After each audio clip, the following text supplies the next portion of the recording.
Welcome to the Checkout Guide. In today's video, I'll show you how to rename a carrier shipping rate using the Next Reorder app. I'll also explain why you may still see the carrier name even after renaming it.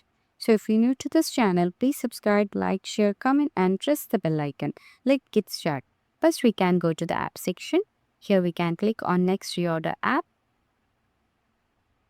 So here we can choose the shipping method and here click on quick rename shipping method. So here we can give the role name as rename express delivery. Okay, the role status is activated. Now select the shipping method. Here I am selecting express.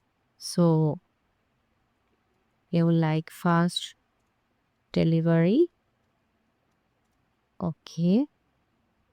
So click on save. So it will be height. So the rule has been created. Go to the checkout and let's refresh and let's see if there is express delivery or not. Yeah, the express delivery is renamed to fast delivery.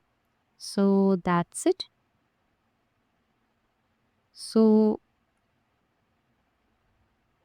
at checkout, you may see the carrier name such as UPS or USPS followed by your customer name. So this behavior is normal, but carrier names like UPS, USPS, FedEx, and DHL may automatically appear before your custom shipping name. So this is controlled by Shopify, not by the Next Reorder app.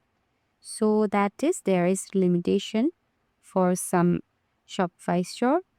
So it is not controlled by Next Reorder app.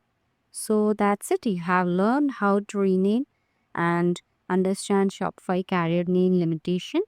So if you found this helpful, please subscribe, like, share, comment, and press the bell icon. Thank you for watching. Have a great day.